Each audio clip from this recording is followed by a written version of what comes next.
Dituna Thujal Galona Pirakpa Cheng the Wokanglamde, Ajena Geetha, Haina Kauraki, Geethana, Mapita Latuna Hide, Ay Arya bu Pame.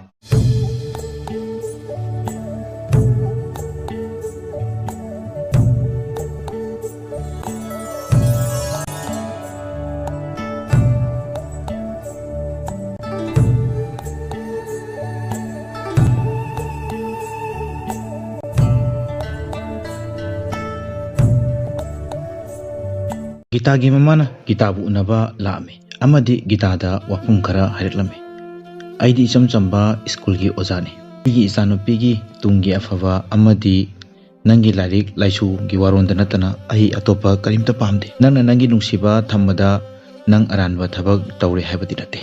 nangi oiba achumba warep lorokani haibasa aigi na nongonda chena thasai karigumba nangna phattaba wakhalda warep lokhrabadi maduda aina khangba ngambagi bangal leite nangna yamna pamjaba latutuni se charo nangi mikutta ajena magi mapada hairame baba na tawriba se ai pamde mapadana su aisu adugumba oridaba thabak to pamde ajena pa yamna chopa nupiduga aiga luhongona hairaido karigino ba ajegi mapana nangse Geetha gi nungsibada pungaw ngawre nang ajena kari soiba yawge nupiduda karamna kamaina aina Geetha kawgodoino Baba, ay kaya ba ngamoy? Aduga man na baba na haiba nupidu so ay supam pamde. Karigumba ay na nupidu ga luhong laga na college ki imanaba sing ay siya apang bani hana lang na nakadori bani. Aduga Ajay mapana mo aduga sigi luhong ba siya karigumba kaya laga na isya sida lay diba praja Mayamna niya ay buso niya apang bani hay na hay gadori bani. Ajay saubo na himan kido na posay da tayo na rami amadi makutu soklame. Asopadu ubada mapana hidak langtak haptana honajarame mapana di Ajaybu naitung puksabanina yamna luna tawjay magni sokiba ubada yamna wajay mapaduna Ajayda haireklame aina karigumba thaba ama khankrabadi thabak to loirabane makatana aina anesuna khanidaba leite aduga luhongbasisu yamna thuna schedule ama semlaga hongnani haiduna Ajaygi mapana Ajayda haireklame adagi Ajaygi mapana subuda Geetha do sekshinaba hayona hairame Arya magi haramrika adu khongduna lairingaida angangsingduna yamna harauna sinchilaga Arya bu lochinaba sem sarame Arya bu angangsingduna lochinaba hairamido atagi nate Arya na Geetha ga wari sananabagi dawtani maramdi Ajay do atopa nupi amaga luhongdore hairabanina Arya ga Geetha ga mari naksananabagi damakta angangsingduna silambare angangsingduna namduna honabadagi Arya su angangsingduna namduna lochilalame Gan hostel da subuh gi tim laaga posa yangai thugaiba toramaga Geetha da warning tharamaga chathibagi posai lochalingai timing da Arya amadi Arya gi angang singa do laame Arya gi angang singa duna Geetha da Ajay di luhongi dorabani nupi amaga aduga nang akhoi gi uncle ga luhongo akhoi uncle do yamna phaba nupa ni khopani haina wari salingai timing da Arya su timing da sangjilaki untagi santina Arya da Ajay gi mapagi mi khara laaga warning toramlaga satkre Geetha na su amuk Arya da nang amu kari puraga laino sida aina maithiba sida nang di aibu laknage haiduna lakliba natro hojiti nang uraba natro nang no oining bado loina oiredana loina thokle hojiti nang pelaba natro ai hojiti maithire jadu da Arya na tamnai re aina leiringai da nang kari gi maithi ga doribano nang na pamli basa Ajay khakta natro soidana phangani hairam daga Arya satki asomdana Ajay do ka amagi manungda mapana phajilaga thamame magi mamanaba singda magi mateng pangnabani haiduna phone da hajirame adubu upai leramde mamanaba duda mahakna thina saujarame kanadaba ngaktuni noi khairaga saujabana tana Ajay su upai lejaramde Ajay na kanna sauraga leringai mikuptuda amuksu makhadagi lasana magi misi do khasalapudagi Ajay ga saudo henna saunabagi lambi adu oiki mana liram phu du loktoga langthoki Arya su laki Ajay gi yumda cycle thoraga Ajay gi yumdu hek jobuga Arya na Ajay gi mapada khoramlami sangchilaga aduga phamlaga hairai uncle ai Arya ne Geetha bu nuksi jabunu pa aina Geetha bu pamjabana Geetha na hairakpa khudima aina dumpi Geetha na nangi na jabu pame aina la ise maga wari sanabane aduda Ajay gi mapana haire ai hoje thaba khara chile kona khanase chalo tanjadu da Ajay gi mapagi call ama lai Arya na thok paikhalaga Sardo hojik thaba kharchile kona toro hairaga thok thamjile adudagi Ajaygi mapana nakanda mi hape jenglaga nokshindarami aduga nondaraga hare nang angang yamoli nang isi kanano khangdramale aduna function asida disturb tokono chalo aina haraki adudagi Ajaygi mapagi nektuna thamba manai masim amun Aryagi puri dubu paraki aduda Aryana nupadogi mukhodo laitelaga hare akalna hojikta function ama lai nang disturb tokono hajibuda nangna disturb tokono hone jikaino arakanda Aryana nupadogu laktan intoke ige akal function to adum baka jathabiyo aingondane Ajay to sinabiyo tanjatuda Aryagi gaksamda tongdagi nupa amana paire adusu Aryana laithoklaga sudarame adudagi mathang Ajaygi mapagi khune kaya ado Aryana mathang fujarake Ajaygi Kadu Aryana hangakpo matamjina mathakta lai haina nupa amna sarage adudagi decoration gi dam theliba sanari kari kara mayam adu Aryana mathang shaga thatat poi la poi tawraga mayam do mathang fudarake mamaida Aryana Ajaygi kada changlaki aduga hairake boss sajaro selo nang Geetha na ngaidana ne horabane Geetha na nangbu rusona lai Geetha do hostel da ngairibane Geetha na nangbu portrapati Geetha na yamna ngairo aisu khange boss nangna aibu hangoi heba aiga jamin ningoi heba aisu khange aduga aigi mateng sunana lawningoi heba Aryana wakhal macham habitang khallaga man haire laarui da hairone ai phachalaga Geetha da ai hairugene adudagi Aryana Ajaybu Geetha gi manakta hostel tamna putuna lakhi adudagi Aryana makol to habitang cheptharaga Ajaydu Manipuri haibagi sign toraki Aryana aikhoida hoje laise minute manga khatani minute manga sida nakoini warep ama lepo makoi jo akoibu thidibanina thuna lakani han harami Aryana thonau mapadu da harmonica du khongduna leringai da santina manakta sangchilaga haire karino torisibo nangna toriba se nangna sana khangjabro aduda Aryana ai mabu aigi oiningi adubu tanja sidadi aina magi apambasu phangani santina Aryagi pambomduda makhu thamai Aryagi mataudo ubada Aryana karino torisibo angtolo Geetha uraga kari khandoino chalu haina phagi toraki cherak tuda Lanka gi hingsaba manba subu hoigi timado laki Arya pudona selaki garina tanaba wok phangdagai selaki makoi ani Aryagi matung inadana haithoi singthoiraba Arya nakan ani dagi thaujilakpa adu litoktuna selaki lambida leiramba haigi thela gari tingchalaga gari adugi mamangda waishilami makoi ahum khongjel lepa leitana selaki nakan ani romdagi thokjalakpa gari do haithoi chingthoiraba Aryana thek-thekdana khaidoga nakanda chenjalaki ani bu puduna nakan jelom yengduna selami mamai thangda Aryana boys hostel da makoi ani bu puduna chenselami adubu makoi bu tanari ba subu araiba minate sathiba maming leiraba subuni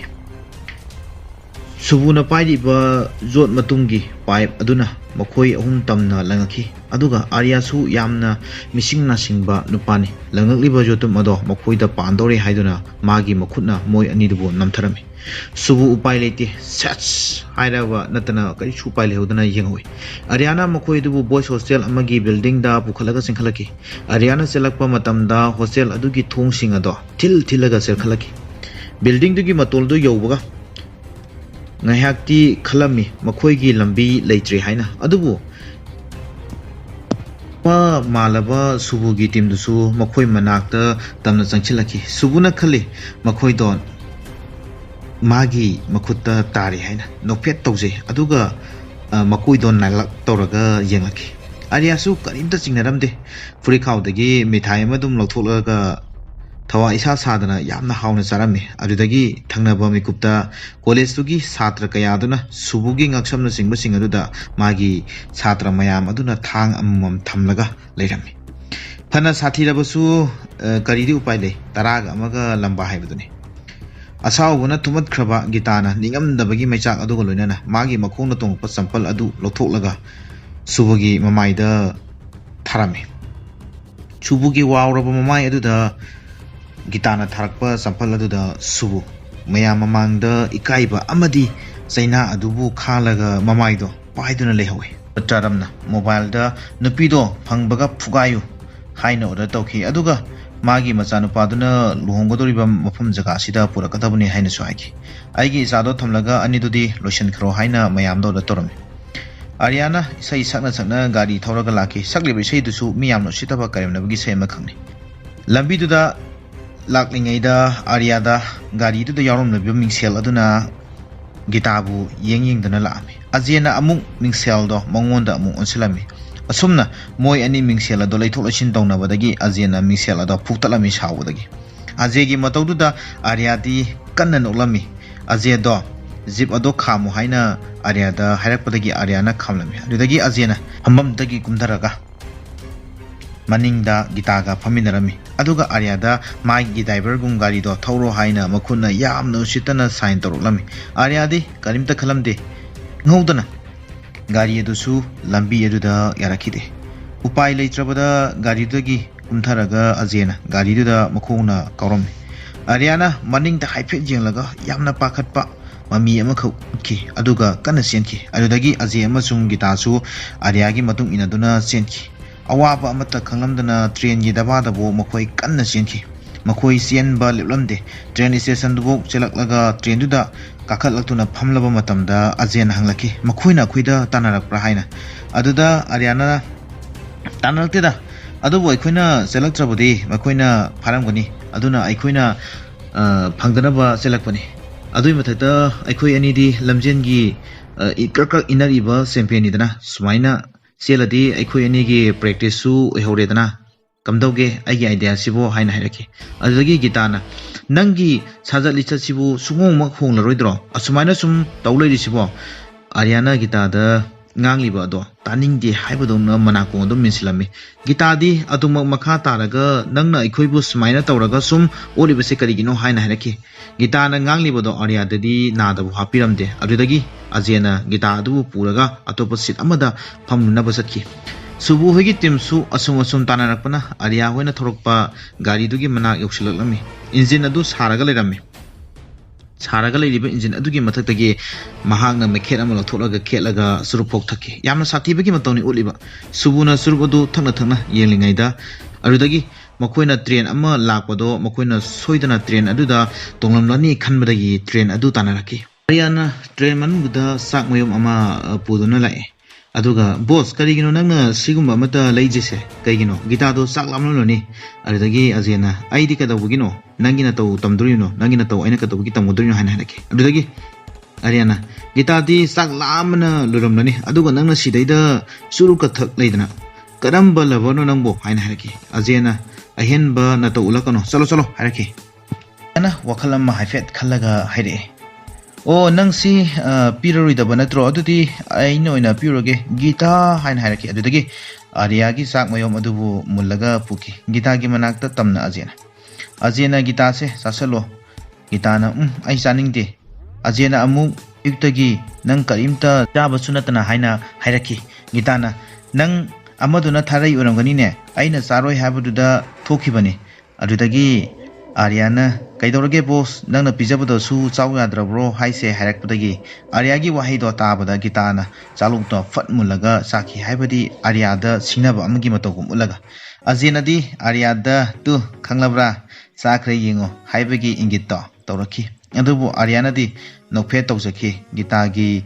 aram khurangmudo koklani khanjabadagi thangnaba mathangi sinda train gi collector amakha ulaki haidiba collector aduda train duda tunglakpa passenger amana magi sitse kadomdano hangakpada train dugi collector aduna hairaki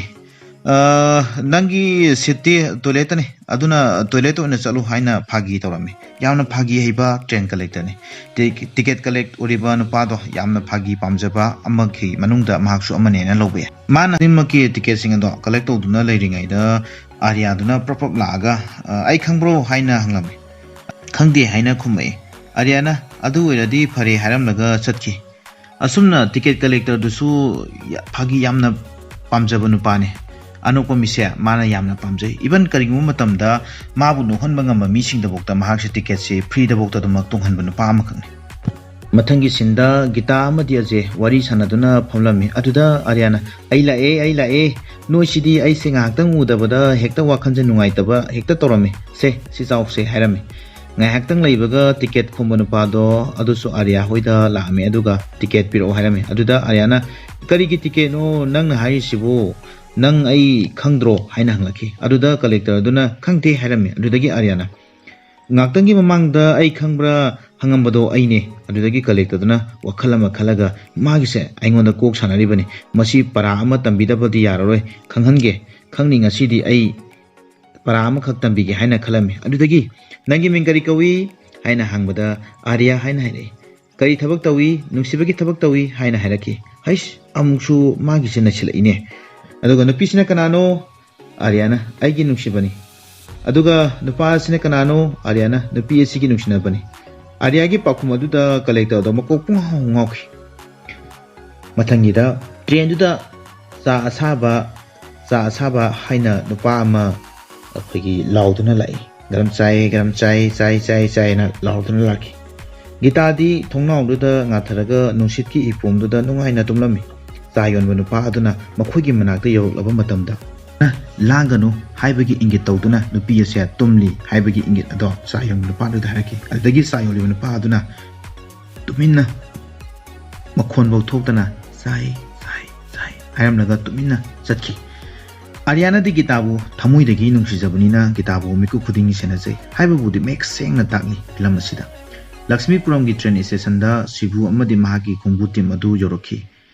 makutta thang utu watu paiduna makhoi train adu lakpa ngairame train adu su tamna yokchilaki adubu Arya na haipetang thoklaga train adu gi hawa nusit langnabu yenglingai da thongjil da haipetang leplingai da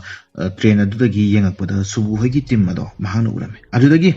kanna chelatuna Ajay bu hodolami boss makhoi mafam asida lai Ajay na he nangi lilado amu horok labra hairaga asomdo onsunge Ajay na boss haina hanjan kaurabasu Ajay di phagi oiraboi ningdana adumak tungki Arya na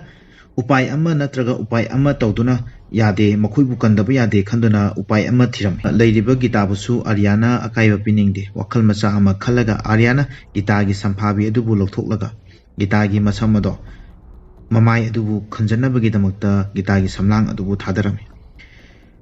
samlang aduna khankibadagi Geetha gi masak ado uramde Subu gi mamangda chatlabokta Subuna khanglamde adudagi Subu hogi teamna train aduda kakatuna check tawba horoki adubu Arya na mafam da senduna Subu gi kangbu adubu amamam tang losilaki kanagi thangtu utup watup changde Arya gi haithoi chingthoiraba phunabagi skill na singbo singasu mahangna sinjanaki Arya na Subu gi kangbu dubu amamam tang phau bora langdara podongna train adudagi langthare Subuna laiba lambi adudasu Subu gi makhongda khoigi phau bora langtharapagum tuk launa mioi ama langtharaki train dusu senkhalakpa horaklami Subuna Geetha bu urubadagi khoglai kanna tanaraki Geetha gi manak tamna yoksilakpada train aduda Subu songkhalaki Arya na adudagi thong adubu dhap launa lonchalakpadagi Subu ado upai leite pu launa kenthawe Arya na bye tawna yam usitana toromba mataw adu ubada jaba malaba Subu mamai ado paiduna kanna nawduna leijahowe loirabra khali train duda adubu kadai dagi gino khangde thangpak paiba amasu Geetha tamna chenselakpada Arya na machin adu melaga chapkhairaga puthoki thongnau duda Geetha na mikup amatang tholakpada Arya do tabadongna uki Geetha na pakhaladuna chenthoroktuna yamna mi paijana yengjarame adubu Arya na nakanagi fa launa hajilaklame aduga amuksu nanthabagi matau Arya na torame mafamda Arya gi pakhatpagi mami amadi uba phangjarame Geetha na sanglaga phamba layu yadro hairamnaga adubu film asidadi fajaraba isaina singba sing adu sakli Arya su enjoy tawduna jagoi sabagi to kyam uli adubu aigi wari asidadi isai hapa yajadamnina isai du bokti ha khapsat isai du loibaga Arya du isai ngangna sangaki tanjadu da Ajay di sa thatuna phamlami Arya gi hainabi matawdo adum toroki mana pairiba sapor aduna sagi hariba kap aduda langna bunarame ahanba langba matamdasu kap aduda sapor do sangamde ani subulangudasu kap aduda sapor sangamde adagi Arya gi matawdo adumuk torame anirak langba aduda buk sangdrabada Arya na ahum langnaba try toroki adubu ahum langbagi mikup adudi Ajay sung haktang di pakhale yamna thawai tan langkiba male adubu upai di lehaude Aduda ngasagi hairiba asapot adu sangamde. Madudeda Ajay na nofet toraga wafam amakak Arya da hairaki. Nangna try tori dubu nagi nungsiba dubu panghidra ne. Haina karim na laki Ajay na Arya. Adagi Arya na amung hai singna kume. Nate boss, aina try tori badi nakui anigi nungsina bodo. Panggadra pangloidra na yeng bude. Adubu sangdre. Aduna nagi nungsiba se ai singna ba amma yaur eda. Aduga boss ai kenumta hangine nangna mafum asida laise Geetha gi damuktaro natragana lal sado pamdabigiro adudagi Ajay do sauna mayodana fat launa hawgalaga Arya gi free do paikhatuna singkhalaki na sarke nangna wayam na ngangli bisi karigino haina Arya na su magi free to thadoknaba hotnabada Ajay do tuge tawe adagi Arya na Ajay do magi free to paikhalaga singkhale ontopagi da sa haiduni Arya se tanjadu da Geetha do sanglaki aduga Ajay na nang ay fuge hairo furose haina hairaki adudagi Geetha na Arya da muna yenglaki tanjadu da Ajay na Arya gi makuto pham launa kanthaki Geetha gi mieng dadi Arya na Ajay fuge haina tobugum uki adugi makha tarakpada haire Ajay na aikhoi makha tana maga chalugumse ma aikhoi ga chatpa yadre Arya na Ajay haina korokpada Ajay na yare to pele nana aikhoi gi damak mate myama pangbikre sidi Geetha ibani gi eba pone aikhoi ani na dum honarage yare chalo Ajay na ngayaki mamangi todok tu da chance lawraduna Geetha gi mamangda Arya bu lan unaba honaram Geetha na wa amata haidana munna yenglak leiringai da Ajay na hayaki Geetha nang maga chatke habra aige chatke habra nangna sana warapche lawro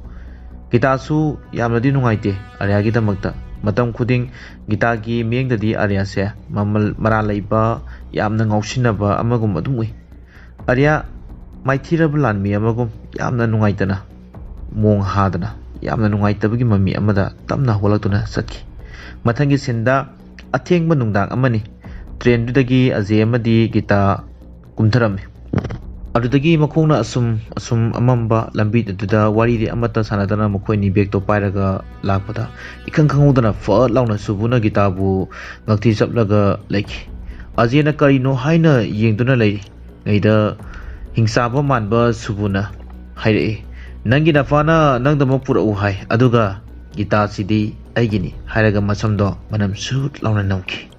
Ajay na sauraduna subu nupidu thado aina haribse nangondani haina khongadu kitang kalapna tawraga subugi makuto paige tawda subuna kadai degino thang ama puthurlaga Ajay da dab toroklame aduga salo hairaki adudagi nakanda leiba nupa amana boss kari nangna tawridubu Ajay da thang ulidubu haina hanakuda subuna nupa adubu thangna chabat awni yalaga hatkirame subuna nupa adu hatpada teirakiba ado thang aduda ajiksu dum teiraba thang aduna Salo haina inget torokpada Ajay gi mamaida songlame aduda subuna haire karigumba nangna aibu thingna honarlabade nangi na pasu yawn aina hatkani chalo haina hairaki Ajay mathona di lejadaba migi matengna mathona leiba sajabatane subugi wafamduda Ajay di kiraduna asum maning handaki amamba marak aduda tasengna Ajay na Geetha bu nungsibade nate Ajay di Geetha bu pamjabane Geetha gi maithongduda kaktang kalakchabane aduna Ajay Geetha gi damakta kaimta tawba ngamlamde Geetha na awaba taragadabu khudaktu dabokta Geetha gi damakta lipiba ngamlamde Geetha na kaurabok adumak maning halaga satki Geetha na di somda kaujawi Ajay haina adubu upai lete Ajay di mikithini na maning damak haldana satki adagi Geetha na subudubu inthoromnaga amamba lambi da chelaki hina laibak thibadi selak leiba lambi du su amambani adugi mathakta isingi mafam oirame nupi machaga oire wana selak ibado isingo ibaga kana selakpadi ngamde aduga amuksu isingdudagi chongkhalakpada mambaga oibanina uhogdabanan makhong adu natai chadabadagi Geetha laimaida turame Geetha na laimaida hek turakpaga Geetha gi oithangba makhut ado hingsaba malaba subuna magi makhongna nekhairame adudagi makhonggi netlibagi saina bu koktriba leiringai eduda subuna Geetha gi masam ado paiduna sinkhalaki nupi yamna sopa amagi matawgum Geetha gi masamdo subuna manam pen amuksunang nungsirabani haiduna Geetha na su machindagi Ajay haina koraki adudagi amagi mingsel amada nupa ama ꯃꯤꯡꯁꯦꯟꯒ ꯄꯨꯡꯀꯥꯏ ꯀꯥꯏꯔꯒ ꯇꯥꯔꯛꯈꯤ ꯃꯍꯥꯛꯅ ꯇꯥꯔꯛꯄꯗ ꯅꯨꯄꯥ ꯑꯅꯤ ꯑꯃꯁꯨ ꯆꯦꯟꯊꯔꯒ ꯏꯁꯤꯡꯗꯨꯗ ꯇꯥꯁꯤꯜꯂꯝꯃꯤ ꯑꯗꯨꯛꯀꯤ ꯃꯇꯤꯛ force ꯀꯟꯅ ꯄꯥꯏꯔꯛꯈꯤ ꯑꯗꯨꯗꯒꯤ ꯌꯨꯡꯗꯨꯅ ꯂꯩꯔꯝꯂꯤꯕ ꯄꯥꯏꯞ ꯄꯣꯁ ꯃꯌꯥꯝ ꯑꯗꯨꯗꯒꯤ ꯑꯥꯔꯌꯥ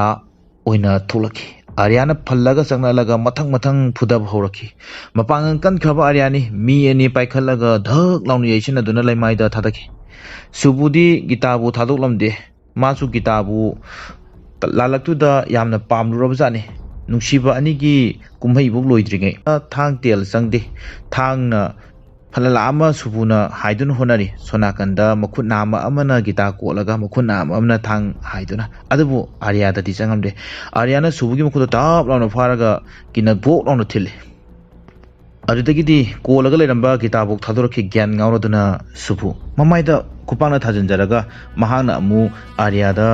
ꯈꯨꯇꯨꯝꯅ ꯚꯛ ꯂꯥꯎꯅ ꯊꯤꯜꯂꯛꯄꯗ ꯑꯥꯔꯌꯥꯗꯣ ꯂꯩꯃꯥꯏ ꯊꯛꯇ ꯑꯣꯜꯂꯒ ꯇꯥꯔꯛꯈꯤ ꯂꯣꯟ ꯊꯣꯛꯇꯕ ꯑꯃꯒꯤ ꯃꯇꯧꯒꯨꯝ ꯁꯨꯕꯨꯅ ꯍꯣꯏ ꯍꯣꯏ ꯂꯥꯎꯔꯀꯥꯟꯗ ꯑꯥꯔꯌꯥꯕꯨ ꯄꯥꯏꯈꯠꯈꯤ ꯑꯥꯔꯌꯥꯗ ꯑꯃꯨꯛꯀꯁꯨ ꯃꯍꯥꯛꯅ ꯐꯨꯔꯛꯈꯤ ꯀꯤꯟ ꯊꯤꯟꯕ ꯍꯧꯔꯛꯈꯤ ꯑꯗꯨꯗ ꯁꯨꯕꯨꯅ ꯒꯤꯇꯥ ꯇꯞꯅ ꯆꯪꯉꯛꯈꯤ ꯒꯤꯇꯥꯗ ꯃꯈꯨꯠꯅ ꯄꯥꯏꯒꯦ ꯇꯧꯔꯛꯄ ꯇꯥꯏꯃꯤꯡ ꯑꯗ ꯑꯥꯔꯌꯥ ꯍꯧꯒꯠꯂꯛꯇꯨꯅ ꯂꯥꯛꯇꯨꯅ ꯄꯣꯁ ꯑꯗꯨꯗ ꯑꯥꯔꯌꯥꯅ ꯁꯨꯕꯨ ꯑꯗꯨꯕꯨ ꯌꯩꯁꯤꯜꯂꯝꯃꯤ ꯑꯃꯗꯤ ꯁꯨꯕꯨ ꯑꯗꯨꯕу ꯑꯥꯔꯌꯥꯅ ꯐꯨꯗꯔꯛꯄꯗ ꯖꯥꯂꯤꯕ ꯑꯗꯨꯗ ꯄꯥꯏꯊꯣꯛꯇꯨꯅ ꯇꯥꯈꯤ ꯑꯥꯔꯌꯥ ꯃꯥꯒꯤ ꯍꯩꯊꯣꯏ ꯁꯤꯡꯊꯣꯏꯔꯕ ꯀꯤꯛ ꯑꯃꯗꯤ ꯃꯆꯤꯟꯗꯅ ꯃꯤ ꯑꯗꯣ ꯑꯃꯃꯝꯇꯪ ꯊꯤꯟꯗꯨꯅ ꯐꯨꯗꯕ ꯍꯧꯔꯛꯈꯤ ꯑꯥꯔꯌꯥ ꯊꯣꯏꯗꯣꯛ ꯍꯦꯟꯗꯣꯛꯅ ꯍꯥꯏꯗ꯭ꯔꯕꯁꯨ ꯍꯦꯟꯅ ꯈꯪꯂꯕꯅꯤ ꯃꯥꯒꯤ ꯐꯥꯏꯠ ꯀꯃꯥꯏꯅ ꯇꯧꯈꯤꯒꯦ ꯍꯥꯏꯕ ꯑꯆꯦꯟꯕ ꯇ꯭ꯔꯦꯟꯗꯐꯥꯎꯗ ꯃꯤ ꯐꯨꯕ ꯉꯝꯈꯤꯕ ꯑꯥꯔꯌꯥꯅꯤ ꯁꯨꯕꯨ ꯑꯗꯨ ꯃꯉꯛꯁꯝ ꯑꯗꯨ ꯄꯥꯏꯔꯒ ꯂꯩꯕꯥꯛ ꯃꯈꯥꯗ ꯅꯝꯊꯔꯝꯃꯤ ꯑꯃꯗꯤ ꯃꯉꯛꯁꯝ ꯑꯗꯨ ꯂꯩꯈꯥꯏꯗꯨꯅ ꯁꯨꯕꯨꯗꯨꯕꯨ ꯍꯥꯠꯇꯣꯛꯄꯤꯔꯝꯃꯤ ꯌꯥꯝꯅ ꯅꯨꯡꯉꯥꯏꯅ ꯁꯨꯕꯨ ꯑꯗꯨꯁꯨ ꯂꯩꯃꯥꯏꯗ ꯊꯝꯂꯝꯂꯒ ꯑꯥꯔꯌꯥꯅ ꯑꯃꯝꯕꯗ ꯐꯝꯗꯨꯅ ꯂꯩꯔꯤꯕ ꯑꯖꯌꯒꯤ ꯃꯅꯥꯛꯇ ꯂꯥꯛꯇꯨꯅ ꯍꯧꯒꯠꯂꯤ ꯃꯈꯣꯏ ꯑꯃꯃꯝ ꯂꯝꯕꯤ ꯑꯗꯨꯗ ꯃꯈꯣꯏ ꯑꯍꯨꯝ ꯆꯠꯈꯤ ꯁꯣꯅꯥꯀꯟꯗꯅ ꯑꯖꯌꯅ ꯆꯨꯔꯨꯞ ꯑꯃꯈꯛ ꯊꯛꯂꯒ ꯋꯥꯈꯜ ꯃꯨꯟꯅ ꯈꯜꯂꯤ ꯑꯩ ꯏꯊꯟꯇꯁꯨ ꯄꯣꯛꯂꯒ ꯑꯩꯒꯤ ꯕꯕꯥꯅ ꯑꯩꯒꯤꯗꯃꯛꯇ ꯇꯧꯔꯤꯕꯁꯤ ꯆꯨꯝꯂꯤꯕ꯭ꯔꯥ ꯍꯥꯏꯗꯨꯅ ꯋꯥꯈꯜ ꯃꯨꯟꯅ ꯈꯟꯕ ꯌꯥꯕ ꯈꯜꯂꯤ ꯑꯖय ꯆꯨꯔꯨꯞ ꯊꯛꯇꯨꯅ ꯂꯝꯕꯤꯗ ꯑꯩꯅ ꯇꯧꯔꯤꯕꯁꯤ ꯆꯨꯝꯂꯤꯕ꯭ꯔꯥ ꯑꯩꯅ ꯃꯤꯠꯀꯤ ꯊꯤ ꯃꯤꯠꯌꯦꯡꯕꯥꯟ ꯑꯃꯗꯧꯅ ꯆꯦꯜꯂꯤꯕꯁꯤꯅ ꯀꯩꯒꯤꯅꯣ ꯑꯩꯒꯤꯗꯃꯛꯇꯅꯦ ꯍꯥꯏꯗꯨꯅ ꯂꯩꯔꯤꯕ ꯃꯅꯥꯏ ꯃꯁꯤꯅ ꯐꯥꯎꯗ ꯑꯩꯉꯣꯟꯗ ꯑꯔꯥꯟꯕ ꯊꯕꯛ ꯇꯧꯔꯒ ꯑꯩꯅ ꯇꯨꯃꯤꯟꯅ ꯂꯩꯈꯤꯒꯗ꯭ꯔꯥ ꯑꯩ ꯕꯕꯥꯗ ꯄꯔꯥ ꯑꯃꯗꯤ ꯇꯝꯕꯤꯒꯦ ꯍꯥꯏꯅ ꯈꯜꯂꯒ ꯇꯨꯝ ꯍꯧꯒꯠꯂꯛꯄ ꯃꯇꯝꯁꯤꯡꯗ ꯑꯖꯌꯗꯤ ꯃꯐꯝ ꯖꯒꯥ ꯑꯗꯨꯗ ꯂꯩꯔꯝꯗ꯭ꯔꯦ ꯍꯧꯒꯠꯂꯛꯄꯒ ꯑꯥꯔꯌꯥꯅ ꯒꯤꯇꯥꯅ ꯊꯣꯡꯖꯤꯟꯗ ꯐꯝꯃꯒ ꯂꯩꯕꯗꯨ ꯎꯔꯝꯃꯤ ꯑꯗꯨꯗ ꯍꯥꯏꯔꯛꯈꯤ ꯒꯤꯇꯥ ꯑꯖꯌꯗꯤ ꯀꯗꯥꯏꯗ ꯆꯠꯈ꯭ꯔꯦ ꯑꯖꯌꯗꯤ ꯎꯗꯦꯅ ꯍꯥꯏꯅ ꯍꯥꯏꯔꯛꯈꯤ ꯑꯥꯔꯌꯥꯅ ꯃꯐꯝ ꯈꯨꯗꯤꯡ ꯆꯠꯇꯨꯅ ꯑꯖय ꯑꯖय ꯍꯥꯏꯅ ꯀꯧꯕ ꯍꯧꯔꯛꯈꯤ ꯃꯈꯣꯏꯅ ꯂꯩꯔꯤꯕ ꯃꯐꯝ ꯑꯗꯨꯗꯒꯤ ꯂꯥꯞꯅ ꯆꯠꯇꯨꯅ ꯑꯥꯔꯌꯥꯅ ꯃꯐꯝ ꯈꯨꯗꯤꯡꯃꯛꯇ ꯑꯖय ꯑꯖय ꯑꯖय ꯑꯖय ꯍꯥꯏꯅ ꯀꯧꯗꯨꯅ ꯀꯣꯏꯆꯠ ꯆꯠꯄ ꯍꯧꯔꯛꯈꯤ ꯃꯍꯥꯛꯅ ꯑꯖय ꯑꯗꯨ ꯐꯪꯗ꯭ꯔꯒ ꯆꯪꯉꯛꯄ ꯃꯇꯝ ꯑꯗꯨꯗꯗꯤ ꯒꯤꯇꯥ ꯑꯗꯣ ꯐꯃꯨꯡ ꯑꯃꯗ ꯍꯤꯞꯇꯨꯅ ꯂꯩꯔꯝꯃꯤ ꯒꯤꯇꯥꯗꯣ ꯃꯥꯅ ꯉꯥꯡꯕꯗꯁꯨ ꯀꯔꯤꯝꯇ ꯇꯥꯔꯝꯗꯦ ꯀꯔꯤꯅꯣ ꯅꯪꯅ ꯌꯥꯝ ꯅꯨꯡꯉꯥꯏꯇꯅ ꯂꯩꯗꯣ ꯀꯩꯒꯤꯅꯣ ꯑꯖꯌꯅ ꯅꯪꯕꯨ ꯊꯥꯗꯣꯛꯇꯨꯅ ꯆꯠꯈ꯭ꯔꯦꯅ ꯈꯜꯂꯤꯔꯣ ꯑꯖꯌꯗꯤ ꯑꯗꯨꯒꯨꯝꯕ ꯃꯤꯗꯤ ꯅꯠꯇꯦꯅꯦ ꯌꯦꯡꯉꯨꯇꯨ ꯃꯥꯅ ꯅꯪꯒꯤꯗꯃꯛꯇ ꯆꯤꯊꯤꯒ ꯏꯔꯝꯂꯤꯕꯁꯦ ꯅꯪꯒꯤ ꯑꯋꯥꯕ ꯇꯥꯔꯤꯕ ꯃꯌꯥꯝꯁꯦ ꯀꯣꯛꯅꯕ ꯃꯥ ꯆꯠꯈꯤꯕꯅꯦ ꯑꯖꯌꯅ ꯅꯪꯒꯤ ꯑꯃꯗꯤ ꯃꯥꯒꯤꯗꯃꯛꯇ ꯑꯋꯥꯕ ꯃꯌꯥꯝꯁꯦ ꯀꯣꯛꯅꯕ ꯍꯣꯠꯅꯒꯅꯤ ꯍꯥꯏꯕꯁꯦ ꯑꯩꯒꯤ ꯊꯥꯖꯕꯅꯤ ꯃꯥ ꯍꯞꯇꯥ ꯑꯁꯤꯒꯤ ꯃꯅꯨꯡꯗ ꯁꯣꯏꯗꯅ ꯂꯥꯛꯀꯅꯤ ꯍꯥꯏ ꯃꯥꯅ ꯁꯣꯏꯗꯅ ꯂꯥꯛꯀꯅꯤ ꯍꯥꯏꯕꯁꯦ ꯑꯩꯒꯤ ꯊꯥꯖꯩ ꯉꯥꯏꯈꯣꯅꯦ ꯃꯥꯅ ꯏꯔꯝꯂꯤꯕ ꯆꯤꯊꯤꯁꯦ ꯑꯩ ꯄꯥꯕꯤꯔꯛꯀꯦ ꯁꯦ ꯅꯪ ꯇꯥꯎꯅꯦ ꯑꯩꯒꯤ ꯈ꯭ꯋꯥꯏꯗꯒꯤ ꯅꯨꯡꯁꯤꯔꯕꯤ ꯒꯤꯇꯥ ꯅꯪꯉꯣꯟꯗ ꯍꯥꯏꯔꯝꯗꯅ ꯆꯠꯄꯒꯤꯗꯃꯛꯇ ꯑꯩꯕꯨ ꯉꯥꯛꯄꯤꯌꯨ ꯌꯦꯡꯉꯨꯇꯨ ꯅꯪ ꯈꯪꯂꯕ꯭ꯔꯥ ꯅꯪꯒꯤꯗꯃꯛꯇ ꯃꯥꯅ ꯀꯌꯥꯗ ꯋꯥꯖꯔꯝꯕꯅꯣ ꯇꯁꯦꯡꯅ ꯍꯥꯏꯔꯒꯗꯤ ꯆꯤꯊꯤꯗꯣ ꯑꯥꯔꯌꯥꯅ ꯒꯤꯇꯥꯒꯤ ꯄꯨꯛꯅꯤꯡ ꯊꯤꯝꯖꯤꯟꯅꯕꯒꯤꯗꯃꯛ ꯇꯧꯕꯅꯤ ꯁꯨꯞꯅꯒꯤ ꯆꯦꯕꯥꯡ ꯑꯃꯇꯪꯅꯤ ꯑꯖꯌꯅ ꯀꯔꯤꯝꯇ ꯏꯔꯝꯗꯦ ꯁꯣꯝꯗꯅ ꯑꯥꯔꯌꯥꯅ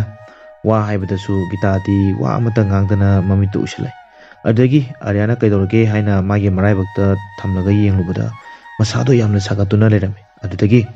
ꯑꯥꯔꯌꯥꯅ ꯈꯨꯗꯛꯇ ꯊꯤꯟꯊꯕ ꯇꯧꯗꯅ ꯆꯠꯂꯒ ꯈꯨꯜ ꯑꯗꯨꯗꯒꯤ ꯃꯥꯏꯕ ꯀꯧꯔꯒ ꯒꯤꯇꯥꯕꯨ ꯂꯥꯌꯦꯡꯂꯝꯃꯤ ꯑꯥꯔꯌꯥꯅ ꯒꯤꯇꯥꯒꯤꯗꯃꯛ ꯀꯌꯥꯒꯤ ꯃꯇꯤꯛ ꯋꯥꯖꯕ ꯀꯌꯥꯒꯤ ꯃꯇꯤꯛ ꯈꯟꯖꯕ ꯐꯤꯂꯝ ꯑꯁꯤꯗ ꯎꯠꯂꯤ ꯑꯁꯦꯡꯕ ꯅꯨꯡꯁꯤꯕ ꯑꯃꯒꯤ ꯃꯃꯤ ꯐꯤꯂꯝ ꯑꯁꯤꯗ ꯃꯌꯦꯛ ꯁꯦꯡꯅ ꯇꯥꯔꯤ ꯑꯥꯔꯌꯥꯒꯤ ꯊꯃꯣꯏꯗꯁꯨ ꯎꯕ ꯐꯪꯂꯤ ꯇꯨꯝꯕ ꯆꯥꯕ ꯈꯪꯗꯅ ꯒꯤꯇꯥꯕꯨ ꯑꯥꯔꯌꯥꯅ ꯁꯦꯟꯅꯖꯔꯝꯃꯤ ꯅꯨꯡꯉꯥꯏꯅ ꯇꯨꯝꯕ ꯌꯥꯅꯕꯅꯤ ꯍꯥꯏꯗꯨꯅ ꯍꯨꯃꯥꯏꯒ ꯍꯨꯝꯗꯨꯅ ꯒꯤꯇꯥꯕꯨ ꯇꯨꯝꯍꯜꯂꯝꯃꯤꯉꯩꯗ ꯒꯤꯇꯥꯗ ꯎꯗꯅ ꯀꯛꯆꯤꯡ ꯑꯃꯅ ꯆꯤꯛꯂꯛꯂꯝꯃꯤ ꯑꯗꯨꯗꯒꯤ ꯀꯛꯆꯤꯡ ꯑꯗꯨ ꯑꯥꯔꯌꯥꯅ ꯐꯥꯔꯒ ꯃꯄꯥꯜꯗ ꯄꯨꯊꯣꯛꯂꯒ ꯊꯣꯛꯂꯛꯂꯝꯃꯤ ꯀꯛꯆꯤꯡ ꯑꯗꯨꯗ ꯊꯤꯅ ꯉꯥꯡꯕ ꯍꯧꯔꯛꯂꯝꯃꯤ ꯑꯥꯔꯌꯥꯅ ꯃꯥꯅ ꯉꯥꯡꯕꯗꯣ ꯇꯥꯕꯗ ꯒꯤꯇꯥꯁꯨ ꯃꯤꯀꯞ ꯊꯣꯛꯂꯛꯂꯝꯃꯤ ꯀꯛꯆꯤꯡꯗꯨꯗ ꯍꯥꯏꯔꯝꯃꯤ ꯅꯪꯅ ꯁꯨꯃꯥꯏꯅ ꯇꯧꯔꯤꯕ ꯀꯔꯤꯒꯤꯅꯣ ꯆꯤꯛꯅꯤꯡꯉꯦꯅ ꯄꯪꯆꯤꯛꯇ ꯍꯦꯛꯇ ꯆꯤꯛꯄ ꯃꯥꯅ ꯑꯐꯕ ꯅꯨꯄꯤ ꯑꯣꯏꯔꯝꯕꯒꯤ ꯅꯪ ꯐꯕꯅꯤ ꯅꯠꯇ꯭ꯔꯗꯤꯀꯣ ꯃꯥꯅ ꯑꯃꯨꯛꯇꯪ ꯊꯥꯔꯛꯄꯗ ꯅꯪ ꯄꯠ ꯂꯥꯎꯅ ꯇꯠꯀꯗꯕꯅꯤ ꯅꯪ ꯑꯩꯅꯗꯤ ꯃꯥꯕꯨ khudong thire na mafam sida pure aduga nangna magi ikai khunaba utaba adu fawa khangdaba nang nakuk tu kamta yaudabani ne nangse nang budine Ajay na lising hele faba masa yam phaba nupini ne nangna mangonda sigena dabka tawrubada ne nangonda I love you bu haira ka dawjani digino khangbra aina sumaina nangonda ngangse maramdi aidi wase lotpa hidine di Aryana wa ngangba duda mapanda tholalaki Aryana kakching aduda lasilakpada kakching ado leramde adudagi Aryana haire nang yamna mukhaide ne achuk yamna phaba nufa aina wa wariga saraga nangnaga karimta bu khandabida tawraga chatkhiba ai nangbu hatkani hatakal laklabadi Geetha Arya gi matawduda ngakna yelame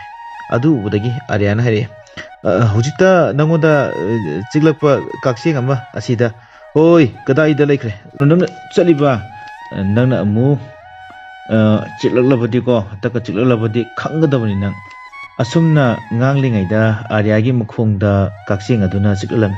madu ubada Geetha di nokningladuna nosulule adubu Geetha na nokpodu ubada Arya gi thamuidasu ngai amadi phauki mahangna Geetha gi manata changkhelatuna magi wakhal karigumba amadi khalle haibagi ingit ado toki madudagi yamna phajaba isai amakha film aduda sakhi iduda su takli madudi karino haiba matam singda Geetha gi damakta Aryana kadai phauda care to bige haba Geetha gi wakhan wara matam singda Aryana makhal mathel kaya tawduna Geetha bu nungai na dohona lame adubu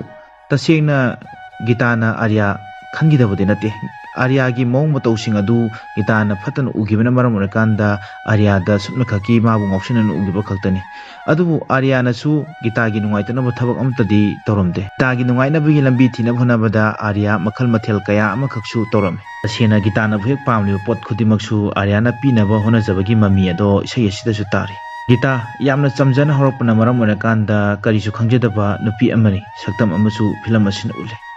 magi yamna chamjama tawudasu Aryana mabu thamuisina nungsidaki lipa isai matek asida su takle Aryana Geetha bu kadai phauda nungsiba Geetha gi damakta kadai phauda man hona jaba Geetha gi nungaina bagi damakta Aryana kari tawkiba dagi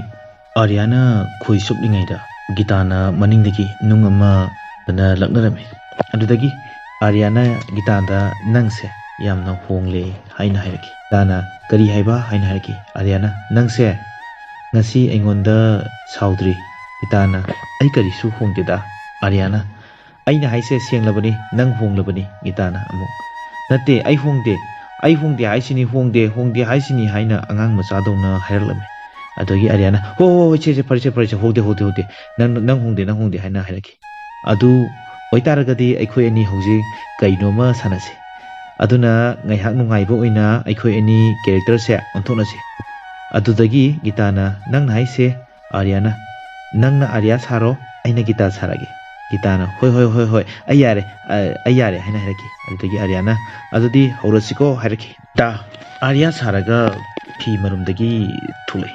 aduga Aryana cycle thoroga college lakhibadugi mongduma Geetha na cycle thoba saraga Arya tamna changchilaki aduga machinna mandela khingba saraga tring hairaga I love you haina layado piraki Aryana amuida mana pirakliba posato pubudi ngamlamde Arya gi thamuidagi miyeng sangna yengjarami tanjaduda amu hello I love you haina Geetha na layado pirai adudasu loge haina torame adubu Geetha tharaga laydo lawdrana Aryana I hate you haina hairaki da Geetha na aidi nangbu khamthengna pamjai hairami aduda Aryana nangna pamladi nangi thamududa adum thamjau yadro karigida mang mapan tholaino na hanki Geetha na nang adu karigino khangbro aidine wase lotba haite aduna aidi losen ba haitabnina nangonda phungdoklibani haina haraki Aryana haidana aidi nangbu supam pamde I hate you makeup tuda Geetha di thamui tuda yamna nungaitaba phauki aduga amu Geetha na magi thamui dagi haraki I love you Geetha na hairei ibududi thamui dagi ni adubu Aryana Geetha gi role da hairaki he nangse kadungdu olakaduribano nangbu angawa miro aina hairibase nang taba ngamdabro karigino nang aibu asuk yamna awaba piribase asumana nang asum tawraga lairage harabro Geetha gi thamui da puba ngamlamde mapi ra selaki ꯑꯗꯨꯗꯒꯤ ꯑꯥꯔꯌꯥꯅ ꯒꯤꯇꯥꯒꯤ ꯃꯑꯣꯡꯗ ꯍꯦ ꯑꯩꯅ ꯅꯪꯒꯤꯗꯃꯛꯇꯅꯦ ꯀꯔꯤꯝꯇ ꯈꯟꯗꯦ ꯑꯩꯅꯅꯦ ꯅꯪꯒꯤ ꯅꯐꯝꯗ ꯀꯔꯤꯝꯇ ꯐꯥꯎ ꯂꯩꯇꯦ ꯑꯩꯒꯤ ꯏꯐꯝꯗ ꯅꯪꯕꯨ ꯐꯥꯎꯕ ꯍꯥꯏꯇꯥꯔꯒꯗꯤꯅꯦ I hate you I hate you I hate you ꯒꯤꯇꯥꯗꯤ ꯊꯃꯣꯏꯗꯒꯤ ꯍꯥꯏꯖꯈꯤꯕꯅꯤ ꯑꯗꯨꯕꯨ ꯑꯥꯔꯌꯥꯅ ꯄꯤꯔꯛꯈꯤꯕ ꯄꯥꯎꯈꯨꯝ ꯑꯗꯨꯗ ꯒꯤꯇꯥꯗꯤ ꯊꯃꯣꯏ ꯄꯨꯕ ꯉꯝꯗꯨꯅ ꯀꯞꯇꯨꯅ ꯆꯦꯟꯈꯤꯔꯝꯃꯤ ꯒꯤꯇꯥꯅ ꯄꯥꯏꯔꯝꯕ ꯂꯩ ꯑꯗꯣ ꯂꯩꯃꯥꯏꯗ ꯇꯥꯔꯕ ꯊꯦꯡꯅꯔꯕꯗ ꯂꯩꯃꯥꯏꯗꯒꯤ ꯑꯥꯔꯌꯥꯅ ꯂꯧꯈꯠꯂꯒ ꯒꯤꯇꯥꯒꯤ ꯅꯨꯡꯁꯤꯖꯕꯗꯤ ꯊꯃꯣꯏꯅꯨꯡꯗ ꯂꯦꯞꯇꯅ ꯂꯩ ꯍꯥꯏꯕꯒꯤ ꯃꯃꯤ ꯑꯗꯣ ꯑꯥꯔꯌꯥꯅ ꯎꯠꯈꯤ ꯑꯥꯔꯌꯥꯅ ꯒꯤꯇꯥꯕꯨ ꯅꯨꯡꯁꯤꯖꯕꯁꯦ ꯀꯗꯥꯏ ꯐꯥꯎ ꯅꯨꯡꯁꯤꯖꯒꯦ ꯍꯥꯏꯕꯗꯤ ꯑꯌꯦꯡꯕ ꯑꯩꯈꯣꯏꯅꯗꯤ ꯈꯪꯂꯤ ꯑꯗꯨꯗ ꯒꯤꯇꯥꯅ ꯃꯟꯗꯤꯔ ꯑꯃꯗ ꯂꯥꯏ ꯈꯨꯔꯨꯝꯕ ꯂꯥꯛꯄꯗ ꯂꯥꯏꯁꯤꯟꯅꯔꯤꯕ ꯅꯨꯄꯥꯗꯨꯅ ꯒꯤꯇꯥꯕꯨ ꯑꯁꯤꯔꯕꯥꯗ ꯄꯤꯔꯤꯉꯩꯗ ꯑꯥꯔꯌꯥꯅ ꯒꯤꯇꯥ ꯍꯥꯏꯅ ꯀꯧꯔꯛꯈꯤ ꯑꯗꯨꯗꯒꯤ ꯂꯥꯏꯁꯤꯟꯅꯔꯤꯕ ꯅꯨꯄꯥꯗꯨꯅ ꯍꯥꯏꯔꯛꯑꯦ ꯃꯁꯤꯒꯤ ꯅꯨꯄꯥ ꯃꯆꯥꯁꯦ ꯌꯥꯝꯅ ꯆꯝꯖꯕꯅꯤ ꯃꯥꯒꯤꯅ ꯍꯥꯏꯕꯗ ꯀꯅꯥꯝꯇ ꯂꯩꯇ꯭ꯔꯦ ꯑꯗꯨꯕꯨ ꯍꯥꯏꯔꯦꯅ ꯃꯥꯒꯤ ꯀꯔꯤꯝꯇ ꯂꯩꯇ꯭ꯔꯦ ꯍꯥꯏꯕꯗꯤ ꯌꯥꯗꯦ ꯃꯥꯒꯤ ꯃꯃꯥꯅ ꯃꯇꯝ ꯈꯨꯗꯤꯡꯃꯛꯇ ꯑꯔꯩꯕ ꯈꯔꯅ ꯅꯨꯡꯉꯥꯏꯊꯣꯛꯄ ꯉꯝꯅꯕꯒꯤ ꯃꯉꯣꯟꯗ ꯊꯧꯅꯥ ꯄꯤꯔꯝꯃꯤ ꯑꯗꯨꯅ ꯃꯥꯅ ꯃꯇꯝ ꯈꯨꯗꯤꯡꯃꯛꯇ ꯍꯥꯏꯗꯨꯅꯇ ꯂꯩꯕꯅꯦ ꯑꯩꯒꯤ ꯏꯃꯥꯅ ꯅꯨꯡꯁꯤꯕꯒꯤꯗꯃꯛꯇ ꯈꯧꯖꯥꯎ ꯑꯆꯧꯕ ꯑꯃ ꯄꯤꯔꯝꯃꯤ ꯑꯗꯨꯗ ꯃꯤꯄꯨꯝ ꯈꯨꯗꯤꯡꯃꯛꯇ ꯌꯦꯟꯊꯣꯛꯀꯅꯤ ꯍꯥꯏꯅ ꯑꯉꯥꯎꯕ ꯅꯨꯄꯥꯅꯤ ꯃꯥꯅ ꯍꯦꯛ ꯈꯪꯂꯤꯕꯁꯦ ꯀꯠꯊꯣꯛꯄ ꯍꯥꯏꯕ ꯄꯣꯠꯁꯛꯁꯤꯅꯤ ꯃꯥ ꯂꯧꯁꯤꯟꯕꯁꯦ ꯀꯔꯤꯅꯣ ꯈꯪꯗꯕꯅꯤ ꯃꯁꯤꯅ ꯃꯔꯝ ꯑꯣꯏꯔꯒ ꯑꯩ ꯃꯥꯒꯤꯗꯃꯛ ꯃꯥꯒꯤ ꯇꯨꯡꯒꯤꯗꯃꯛ ꯌꯥꯝꯅ ꯋꯥꯏ ꯑꯗꯨꯕꯨ ꯂꯥꯏꯔꯦꯝꯕꯤꯅ ꯊꯧꯖꯥꯟꯕꯤꯕꯗꯒꯤ ꯅꯪ ꯃꯐꯝ ꯑꯁꯤꯗ ꯂꯥꯛꯑꯦꯗꯣ ꯑꯗꯨꯅ ꯑꯩ ꯍꯧꯖꯤꯛꯇꯤ ꯁꯥꯟꯇꯤ ꯐꯪꯂꯦ ꯒꯤꯇꯥꯅ ꯂꯥꯏ ꯁꯦꯟꯅꯔꯤꯕ ꯅꯨꯄꯥꯗꯨꯅ ꯒꯤꯇꯥꯗ ꯍꯥꯏꯔꯛꯄ ꯋꯥꯐꯝꯗꯨꯗ ꯒꯤꯇꯥꯒꯤ ꯊꯃꯣꯏꯗ ꯑꯆꯧꯕ ꯃꯐꯝ ꯑꯃ ꯑꯥꯔꯌꯥꯒꯤꯗꯃꯛ ꯐꯥꯎꯔꯛꯈꯤ ꯍꯥꯏꯕꯁꯤ ꯎꯕ ꯐꯪꯈꯤ ꯑꯥꯔꯌꯥꯗ ꯊꯃꯣꯏꯒꯤ ꯑꯣꯏꯕ ꯋꯥꯔꯣꯜ ꯍꯥꯏꯔꯒꯦ ꯍꯥꯏꯗꯨꯅ ꯑꯥꯔꯌꯥ ꯃꯅꯥꯛ ꯇꯝꯅ ꯒꯤꯇꯥ ꯂꯥꯛꯈꯤ ꯑꯥꯔꯌꯥꯅ ꯒꯤꯇꯥꯗ ꯍꯪꯉꯛꯏ ꯂꯥꯏꯅ ꯅꯉꯣꯟꯗ ꯀꯔꯤ ꯀꯔꯤ ꯍꯥꯏꯔꯛꯑꯒꯦ ꯑꯖꯦ ꯂꯥꯛꯄꯒꯤ ꯃꯇꯥꯡꯗ ꯍꯥꯏꯔꯛꯄ꯭ꯔꯣ ꯒꯤꯇꯥꯅ ꯋꯥ ꯑꯃꯠꯇ ꯉꯥꯡꯗꯅ ꯇꯨꯃꯤꯟꯅ ꯂꯩꯕꯗꯨꯗ ꯑꯥꯔꯌꯥꯅ ꯒꯤꯇꯥꯗ ꯌꯦꯡꯂꯒ ꯍꯥꯏꯔꯛꯑꯦ ꯃꯥꯅꯗꯤ ꯍꯞꯇꯥ ꯑꯃꯒꯤ ꯃꯅꯨꯡꯗ ꯂꯥꯛꯀꯅꯤ ꯍꯥꯏꯔꯝꯃꯤ ꯌꯥꯝꯅ ꯂꯥꯟꯖꯗꯕ ꯁꯥꯔꯒ ꯑꯥꯔꯌꯥꯅ ꯇꯞꯅ ꯍꯥꯏꯔꯛꯈꯤ ꯍꯥꯏꯔꯛꯑꯦ ꯑꯗꯨꯒꯤ ꯆꯤꯊꯤꯗꯨꯗꯤ ꯅꯪꯅ ꯏꯕ ꯅꯠꯇ꯭ꯔꯣ ꯑꯗꯨꯗꯒꯤ ꯑꯥꯔꯌꯥꯅ ꯃꯨꯔꯨꯝ ꯃꯨꯔꯨꯝ ꯁꯣꯜꯂꯒ ꯑꯁ ꯉꯁꯤꯗꯤ ꯁꯤꯔꯦꯗꯅ ꯋꯥꯊꯤ ꯈꯔꯗꯤ ꯆꯥꯔꯅꯤ ꯒꯤꯇꯥꯅꯗꯤ ꯑꯩꯅ ꯈꯪꯉꯤ ꯆꯤꯊꯤꯗꯣ ꯅꯪꯅ ꯏꯕꯅꯤ ꯑꯖꯦꯅ ꯑꯩꯉꯣꯟꯗ ꯏꯔꯝꯕ ꯅꯠꯇꯦ ꯅꯪꯅ ꯑꯩꯉꯣꯟꯗ ꯃꯤꯅꯝꯕꯅꯤ ꯑꯗꯨꯗꯒꯤ ꯑꯥꯔꯌꯥꯒꯤ ꯍꯧꯅꯕꯤ ꯑꯗꯣ ꯃꯥꯒꯤ ꯃꯅꯥꯀꯣꯡ ꯃꯦꯟꯕꯤꯗꯣ ꯇꯧꯔꯝꯃꯤ ꯑꯥꯔꯌꯥꯒꯤ ꯃꯥꯅ ꯇꯥꯅꯤꯡꯗꯕ ꯋꯥ ꯑꯣꯏꯔꯕꯗꯤ ꯃꯅꯥꯀꯣꯡ ꯑꯗꯨꯃꯛ ꯃꯦꯜꯂꯤ ꯒꯤꯇꯥꯅ ꯃꯈꯥ ꯇꯥꯔꯛꯏ ꯑꯥꯔꯌꯥꯗꯗꯤ ꯌꯦꯡꯂꯝꯗꯦ ꯑꯗꯨꯕꯨ ꯑꯥꯔꯌꯥꯗ ꯇꯥꯔꯝꯒꯅꯤ ꯈꯜꯂꯒ ꯍꯥꯏꯔꯛꯈꯤ ꯅꯪꯅ ꯑꯩꯕꯨ ꯑꯁꯨꯛ ꯌꯥꯝꯅ ꯅꯨꯡꯁꯤꯕꯤꯔꯤꯁꯦ ꯀꯔꯤꯒꯤꯅꯣ ꯅꯪꯅ ꯃꯇꯝ ꯈꯨꯗꯤꯡꯃꯛꯇ ꯅꯪꯒꯤ ꯅꯨꯡꯁꯤꯕ ꯑꯁꯦ ꯑꯩꯉꯣꯟꯗ ꯐꯥꯎꯔꯛꯄ ꯄꯥꯝꯈꯤꯕ ꯅꯠꯇ꯭ꯔꯥ ꯅꯪꯒꯤ ꯅꯨꯡꯁꯤꯕꯗꯣ ꯑꯩꯒꯤ ꯄꯨꯟꯁꯤ ꯃꯤꯀꯨꯞ ꯈꯨꯗꯤꯡꯃꯛꯇ ꯐꯥꯎꯔꯤ ꯅꯪꯒꯤ ꯅꯨꯡꯁꯤꯕꯗ ꯑꯩ ꯈꯪꯕ ꯉꯝꯂꯣꯏ ꯄꯨꯝꯅꯃꯛꯁꯦ ꯅꯪꯒꯤ ꯅꯔꯥꯜꯅꯤ ꯀꯔꯤꯒꯤꯗꯃꯛꯇ ꯅꯪꯕꯨ ꯑꯩꯅ ꯊꯦꯡꯅꯖꯔꯨꯕꯅꯣ ꯀꯔꯤꯒꯤ ꯑꯩꯅ ꯅꯪꯕꯨ ꯅꯨꯡꯁꯤꯔꯣꯏꯗꯣꯏꯅꯣ ꯇꯟꯖꯥ ꯑꯗꯨꯗ ꯑꯖꯦꯒꯤ ꯏꯃꯨꯡ ꯃꯅꯨꯡꯒ ꯀꯣꯟꯅꯅ ꯒꯥꯔꯤ ꯃꯌꯥꯝ ꯑꯃꯈꯛ ꯊꯧꯖꯤꯜꯂꯛꯈꯤ ꯒꯤꯇꯥꯅ ꯌꯦꯡꯂꯨꯕꯗ ꯑꯖꯦꯗꯣ ꯒꯥꯔꯤꯗꯒꯤ ꯀꯨꯝꯊꯔꯛꯑꯦ ꯑꯗꯨꯒ ꯑꯥꯔꯌꯥꯅ ꯃꯥꯒꯤ ꯃꯅꯥꯀꯣꯡ ꯑꯗꯣ ꯃꯦꯜꯂꯒ ꯂꯩꯔꯝꯕꯗꯨ ꯎꯕꯗ ꯒꯤꯇꯥꯅ ꯍꯥꯏꯔꯤꯕ ꯃꯌꯥꯝ ꯑꯗꯣ ꯑꯔꯦꯝꯕꯗ ꯇꯥꯔꯝꯃꯤ ꯍꯥꯏꯕꯁꯦ ꯒꯤꯇꯥꯅ ꯈꯪꯕ ꯉꯝꯖꯈꯤ ꯑꯖꯦꯅ ꯇꯞꯅ ꯆꯪꯁꯤꯜꯂꯛꯂꯒ ꯒꯤꯇꯥꯗ ꯍꯥꯏꯔꯛꯑꯦ ꯅꯨꯡꯁꯤꯕꯁꯦ ꯀꯔꯤꯅꯣ ꯍꯥꯏꯕ ꯑꯩ ꯈꯪꯗꯦ ꯑꯩꯅ ꯆꯥꯎꯊꯣꯛꯆꯩ ꯑꯗꯨꯗꯤ ꯅꯨꯄꯤ ꯈꯨꯗꯤꯡꯃꯛꯇ ꯑꯩꯉꯣꯟꯗ ꯂꯣꯏꯅꯃꯛ ꯀꯦꯜꯂꯛꯀꯅꯤ ꯍꯥꯏꯅ ꯑꯖꯦꯅ ꯑꯃꯨꯛ ꯑꯥꯔꯌꯥꯗ ꯌꯦꯡꯂꯒ ꯍꯥꯏꯔꯛꯑꯦ ꯒꯤꯇꯥꯅ ꯅꯪꯕꯨ ꯌꯥꯕꯤꯗꯕ ꯍꯥꯏꯅ ꯃꯇꯝ ꯈꯨꯗꯤꯡꯃꯛꯇ ꯂꯥꯏꯅꯤꯡ ꯑꯣꯏꯗꯨꯅ ꯂꯥꯛꯈꯤꯕꯅꯤ ꯑꯗꯨꯕꯨ ꯑꯩ ꯉꯁꯤꯗꯤ ꯅꯨꯡꯁꯤꯕꯒꯤ ꯃꯁꯛ ꯐꯖꯅ ꯈꯪꯂꯦ ꯑꯗꯨꯁꯨ ꯅꯉꯣꯟꯗꯒꯤ ꯃꯌꯥꯝ ꯑꯃ ꯇꯧꯕꯤꯈꯤ ꯑꯗꯨꯅ ꯑꯩꯁꯨ ꯀꯔꯤꯒꯨꯝꯕ ꯈꯔꯗꯤ ꯒꯤꯇꯥꯒꯤꯗꯃꯛꯇ ꯇꯧꯒꯦ ꯍꯥꯏꯅ ꯈꯜꯂꯦ ꯑꯩꯅ ꯕꯕꯥꯒꯁꯨ ꯈꯟꯅꯈꯤ ꯑꯗꯨꯒ ꯑꯩꯒꯤ ꯂꯨꯍꯣꯡꯕ ꯑꯁꯤꯁꯨ ꯌꯥꯍꯜꯂꯦ ꯇꯟꯖꯥ ꯑꯗꯨꯗ ꯑꯖꯦꯒꯤ ꯃꯄꯥ ꯑꯗꯨꯁꯨ ꯆꯪꯉꯛꯈꯤ ꯑꯗꯨꯒ ꯒꯤꯇꯥꯗ ꯍꯥꯏꯔꯛꯈꯤ ꯅꯨꯄꯤ ꯃꯆꯥ ꯑꯩꯅ ꯅꯪꯕꯨ ꯌꯥꯝꯅ ꯋꯥꯍꯟꯈ꯭ꯔꯦ ꯑꯩꯒꯤ ꯏꯆꯥꯅ ꯑꯩꯒꯤꯗꯤ ꯄꯨꯝꯅꯃꯛꯅꯤ ꯑꯩꯒꯤꯗꯤ ꯃꯍꯥꯛꯅ ꯅꯠꯇꯅ ꯀꯅꯥꯝꯇꯁꯨ ꯂꯩꯇ꯭ꯔꯦ ꯑꯗꯨꯅ ꯑꯩ ꯃꯥꯅ ꯍꯥꯏꯔꯛꯄ ꯈꯨꯗꯤꯡꯃꯛ ꯑꯩ ꯌꯥꯗꯕ ꯉꯝꯗꯦ ꯅꯨꯃꯤꯠꯇꯨꯗ ꯑꯩꯒꯤ ꯏꯆꯥꯅꯨꯄꯥꯅ ꯑꯩꯉꯣꯟꯗ ꯍꯥꯏ ꯑꯩ ꯒꯤꯇꯥꯕꯨ ꯌꯥꯝꯅ ꯅꯨꯡꯁꯤ ꯂꯥꯂꯥꯁꯥꯕꯨ ꯅꯨꯡꯁꯤꯕ ꯁꯨꯡꯉꯝ ꯉꯝꯃꯣꯏ ꯍꯥꯏꯅ ꯍꯥꯏꯔꯛꯈꯤ ꯒꯤꯇꯥꯅ ꯑꯩꯒꯤ ꯄꯨꯟꯁꯤ ꯂꯨꯞꯄꯗꯤ ꯑꯩ ꯁꯤꯔꯕꯁꯨ ꯌꯥꯔꯦ ꯒꯤꯇꯥꯗꯤ ꯇꯧꯐꯝ ꯈꯪꯗꯗꯅ ꯂꯩꯔꯝꯃꯤ ꯀꯔꯝꯕ ꯂꯝꯕꯤꯗꯅꯣ ꯃꯥꯅ ꯆꯠꯀꯗꯕ ꯈꯜꯂꯒ ꯑꯗꯨꯒ ꯑꯃꯔꯣꯝꯗ ꯃꯥꯅ ꯐꯣꯡꯗꯣꯛꯆꯔꯨꯕ ꯅꯨꯡꯁꯤꯕ ꯑꯗꯣ ꯑꯥꯔꯌꯥꯅ ꯇꯥꯕꯤꯔꯝꯗꯕ ꯑꯗꯨꯗ ꯒꯤꯇꯥ ꯇꯧꯐꯝ ꯈꯪꯂꯝꯗꯦ ꯑꯗꯨꯗꯒꯤ ꯑꯕꯇꯔꯝꯅ ꯑꯥꯔꯌꯥꯗ ꯑꯣꯟꯁꯤꯜꯂꯛꯂꯒ ꯍꯥꯏꯔꯛꯑꯦ ꯑꯥꯔꯌꯥ ꯅꯪ ꯑꯩꯅ ꯌꯥꯕ ꯅꯨꯄꯥꯅꯤꯀꯣ ꯅꯪ ꯑꯩꯒꯤ ꯏꯆꯥꯅꯨꯄꯥ ꯑꯁꯤꯅ ꯒꯤꯇꯥꯕꯨ ꯅꯪꯒꯤ ꯅꯐꯝꯗ ꯍꯞꯇꯥ ꯑꯃ ꯁꯦꯟꯅꯔꯝꯃꯤ ꯑꯗꯨꯅ ꯇꯥꯛꯄꯗꯤ ꯅꯪꯕꯨ ꯑꯖꯦꯅ ꯑꯗꯨꯛꯀꯤ ꯃꯇꯤꯛ ꯊꯥꯖꯩ ꯍꯥꯏꯕꯅꯤ ꯃꯁꯥꯗꯒꯤ ꯍꯦꯟꯇꯣꯛꯅ ꯅꯪꯉꯣꯟꯗ ꯍꯦꯟꯅ ꯊꯥꯖꯩ ꯍꯥꯏꯕꯁꯦ ꯑꯩꯅ ꯎꯕ ꯐꯪꯉꯤ ꯑꯗꯨꯅ ꯁꯦꯡꯅ ꯍꯥꯏꯔꯕꯗ ꯅꯪꯅ ꯑꯩꯒꯤ ꯏꯆꯥꯒꯤ ꯂꯨꯍꯣꯡꯕꯁꯦ ꯂꯣꯏꯅꯃꯛ ꯁꯤꯜ ꯂꯥꯡꯒꯗꯕꯅꯤ ꯍꯥꯏꯕꯁꯦ ꯑꯩꯉꯣꯟꯗ ꯍꯥꯏꯔꯤ ꯑꯗꯨꯗꯒꯤ ꯑꯕꯇꯔꯝꯅ ꯑꯗꯨꯗꯤ ꯑꯩꯈꯣꯏ ꯆꯠꯂꯁꯦ ꯏꯁꯥ ꯁꯥ ꯍꯥꯏꯔꯛꯈꯤ ꯒꯤꯇꯥꯗꯣ ꯊꯃꯣꯏꯗ ꯀꯔꯤꯒꯨꯝꯕ ꯌꯥꯝꯅ ꯅꯨꯡꯉꯥꯏꯇꯕ ꯈꯔꯒ ꯂꯣꯏꯅꯅ ꯑꯥꯔꯌꯥꯗ ꯌꯦꯡꯖꯈꯤ ꯊꯃꯣꯏꯗꯗꯤ ꯌꯥꯝꯅ ꯋꯥꯖꯔꯝꯃꯤ ꯑꯗꯨꯕꯨ ꯃꯥꯅ ꯒꯤꯇꯥꯒꯤ ꯅꯨꯡꯉꯥꯏꯇꯕ ꯎꯕꯗ ꯐꯠ ꯂꯥꯎꯅ ꯑꯣꯟꯊꯣꯛꯂꯒ ꯑꯁꯨꯝꯅ ꯍꯥꯏꯔꯛꯑꯦ ꯐꯔꯦꯗ ꯍꯧꯖꯤꯛꯇꯤ ꯑꯋꯥꯕ ꯄꯨꯝꯕ ꯀꯣꯛꯂꯦ ꯑꯪꯀꯜ ꯊꯥꯒꯠꯆꯔꯤ ꯒꯤꯇꯥ ꯅꯪ ꯍꯧꯖꯤꯛꯇꯤ ꯍꯔꯥꯎꯔꯦꯗꯅ ꯈꯨꯗꯤꯡꯃꯛꯁꯦ ꯅꯪꯒꯤ ꯑꯄꯥꯝꯕꯗꯣ ꯉꯥꯛꯇꯅꯤ ꯍꯧꯖꯤꯛꯇꯤ ꯐꯪꯂꯦꯗꯅ ꯑꯥꯔꯌꯥꯅ ꯅꯣꯛꯁꯟꯅꯔꯗꯨꯅ ꯑꯖꯦꯗ ꯃꯈꯨꯠ ꯁꯣꯛꯅꯔꯝꯃꯤ ꯑꯥꯔꯌꯥꯅ ꯃꯈꯣꯏꯕꯨ ꯊꯤꯟꯇꯣꯔꯛꯏ ꯇꯟꯖꯥ ꯑꯗꯨꯗ ꯅꯣꯡ ꯃꯃꯤꯠ ꯈꯛꯂꯛꯈꯤ ꯇꯟꯖꯥ ꯑꯗꯨꯗ ꯒꯤꯇꯥꯅ ꯑꯥꯔꯌꯥꯒꯤ ꯃꯈꯨꯠꯇ ꯇꯥꯞ ꯂꯥꯎꯅ ꯄꯥꯏꯔꯝꯃꯤ ꯑꯖꯦꯅ ꯂꯩꯊꯣꯔꯛꯄꯗꯨꯗ ꯒꯤꯇꯥꯅ ꯑꯥꯔꯌꯥꯒꯤ ꯃꯈꯨꯠ ꯑꯗꯨ ꯄꯥꯏꯔꯝꯕꯗꯣ ꯎꯔꯝꯃꯤ ꯑꯗꯨꯗ ꯑꯥꯔꯌꯥꯅ ꯑꯖꯦꯅ ꯂꯥꯟꯅ ꯈꯟꯈ꯭ꯔꯅꯤ ꯈꯟꯕꯗꯒꯤ ꯑꯁꯨꯝꯅ ꯍꯥꯏꯔꯛꯑꯦ ꯑꯄꯪꯕꯤꯁꯤꯗꯤ ꯀꯩꯁꯨ ꯅꯠꯇꯕꯁꯤꯗ ꯀꯤꯔꯤ ꯃꯥꯜꯂꯦ ꯍꯥꯏꯔꯒ ꯑꯁꯨꯝꯅ ꯍꯥꯏꯔꯒ ꯑꯥꯔꯌꯥꯅ ꯒꯤꯇꯥꯒꯤ ꯃꯈꯨꯠꯇꯣ ꯇꯞꯅ ꯂꯧꯊꯣꯛꯈꯤ ꯒꯤꯇꯥꯅꯗꯤ ꯑꯥꯔꯌꯥꯒꯤ ꯃꯈꯨꯠꯇꯣ ꯊꯥꯗꯣꯛꯅꯤꯡꯂꯝꯗꯦ ꯒꯤꯇꯥꯅ ꯑꯥꯔꯌꯥꯕꯨ ꯊꯥꯗꯣꯛꯇꯨꯅ ꯆꯠꯄ ꯉꯝꯂꯝꯗꯦ ꯐꯅ ꯍꯣꯠꯅꯔꯕꯁꯨ ꯑꯥꯔꯌꯥꯒꯤ ꯑꯋꯥꯕ ꯃꯥꯏꯊꯣꯡꯗꯤ ꯒꯤꯇꯥꯅ ꯎꯕ ꯐꯪꯈꯤ ꯇꯧꯐꯝ ꯈꯪꯗꯕ ꯒꯤꯇꯥ ꯑꯗꯨꯃꯛ ꯒꯥꯔꯤꯔꯣꯝꯗ ꯆꯪꯁꯤꯟꯈꯤꯔꯝꯃꯤ ꯑꯗꯨꯗ ꯂꯦꯞꯇꯨꯅ ꯂꯩꯍꯧꯔꯤ ꯑꯥꯔꯌꯥꯗꯤ ꯃꯈꯣꯏꯕꯨ ꯌꯦꯡꯗꯨꯅ ꯑꯗꯨꯃꯛ ꯂꯩꯍꯧꯔꯤ ꯑꯍꯤꯡ ꯆꯨꯞꯄ ꯅꯣꯡ ꯃꯔꯛ ꯑꯗꯨꯗ ꯐꯝꯗꯨꯅ ꯂꯩꯈꯤ ꯃꯥꯔꯒꯤ ꯍꯥꯔꯃꯣꯅꯤꯀꯥꯗꯣ ꯈꯣꯡꯂꯒ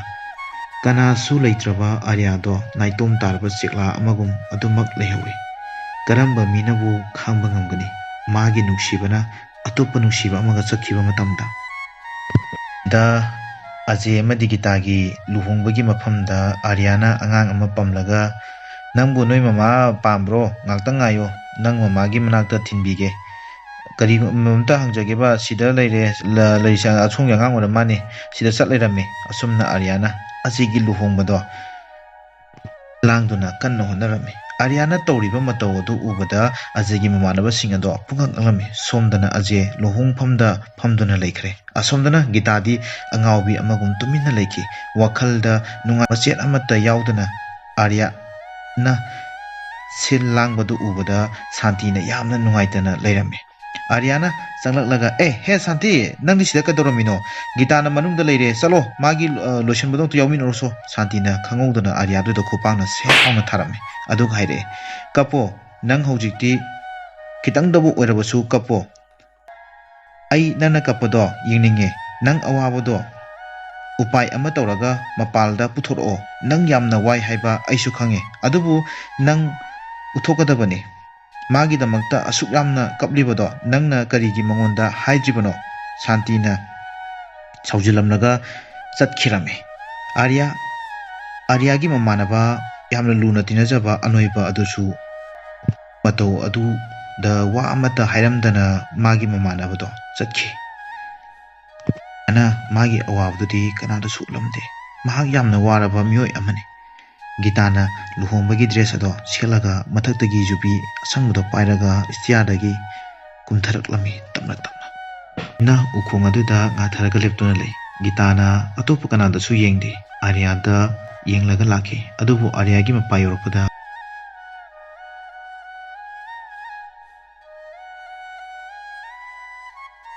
ꯑꯥꯔꯌꯥꯅ ꯒꯤꯇꯥ ꯍꯥꯏꯅ ꯀꯧꯔꯛꯈꯤ ꯑꯗꯨꯒ ꯒꯤꯇꯥꯗ ꯌꯦꯡꯂꯒ ꯑꯩ ꯅꯪꯒ ꯋꯥꯔꯤ ꯑꯃꯠꯇ ꯁꯥꯟꯅꯕ ꯄꯥꯝꯃꯤ ꯍꯥꯏꯅ ꯍꯥꯏꯔꯝꯃꯤ ꯑꯩꯒꯤ ꯅꯨꯡꯁꯤꯕꯁꯦ ꯑꯔꯣꯏꯕ ꯁꯣꯔ ꯍꯥꯏꯕꯗꯣ ꯑꯣꯏꯔꯛꯂꯦ ꯅꯪ ꯍꯧꯖꯤꯛꯇꯤ ꯌꯥꯝꯗ꯭ꯔꯕꯁꯨ ꯃꯤꯀꯨꯞ ꯑꯃꯇꯪ ꯑꯣꯏꯔꯕꯁꯨ ꯑꯩꯒꯤ ꯃꯔꯝꯗ ꯈꯤꯇꯪ ꯈꯜꯂꯣ ꯉꯁꯤ ꯐꯥꯎꯕꯗ ꯅꯨꯡꯁꯤꯕ ꯍꯥꯏꯕꯁꯦ ꯄꯤꯊꯣꯛꯅꯕ ꯈꯛꯀꯤꯅꯦ ꯈꯜꯂꯒ ꯂꯥꯛꯈꯤꯕ ꯑꯩꯅꯦ ꯑꯗꯨꯕꯨ ꯉꯁꯤꯗꯤ ꯑꯍꯥꯟꯕ ꯑꯣꯏꯅ ꯅꯨꯡꯁꯤꯕꯗ ꯅꯤꯖꯒꯦ ꯍꯥꯏꯕꯒꯤ ꯑꯄꯥꯝꯕ ꯐꯥꯎꯔꯛꯑꯦ ꯅꯪ ꯁꯦꯡꯅ ꯈꯨꯝꯃꯨꯅꯦ ꯑꯁꯨꯛ ꯀꯨꯏꯅ ꯑꯩꯒ ꯊꯦꯡꯅꯔꯛꯄꯁꯤꯗ ꯑꯩꯕꯨ ꯅꯨꯡꯁꯤꯕꯒꯤ ꯋꯥꯈꯜ ꯃꯆꯦꯠ ꯑꯃꯠꯇ ꯐꯥꯎ ꯅꯪꯒꯤ ꯅꯐꯝꯗ ꯐꯥꯎꯗꯕ꯭ꯔꯥ ꯅꯪꯒꯤ ꯊꯃꯣꯏꯗ ꯑꯩꯕꯨ ꯅꯨꯡꯁꯤꯕ ꯃꯆꯦꯠ ꯑꯃꯠꯇꯕꯨ ꯐꯥꯎꯈꯤꯗꯕ꯭ꯔꯥ ꯑꯩꯗꯤ ꯑꯇꯣꯞꯄ ꯃꯤꯒ ꯃꯥꯟꯅꯗꯦ ꯅꯪꯅ ꯈꯟꯕꯗ ꯑꯩꯁꯦ ꯍꯤꯔꯝ ꯈꯨꯗꯤꯡꯃꯛꯇ ꯐꯥꯒꯤ ꯇꯥꯍꯜꯂꯤ ꯑꯗꯨꯕꯨ ꯑꯩꯁꯨ ꯃꯤꯅꯤ ꯁꯦꯡꯅ ꯍꯥꯏꯔꯕꯗꯤ ꯑꯩ ꯅꯪ ꯌꯥꯎꯗꯅ ꯍꯤꯡꯕ ꯉꯝꯂꯣꯏꯌꯦ ꯒꯤꯇꯥ ꯑꯥꯔꯌꯥꯅ ꯊꯃꯣꯏ ꯁꯣꯛꯅ ꯀꯞꯈꯤ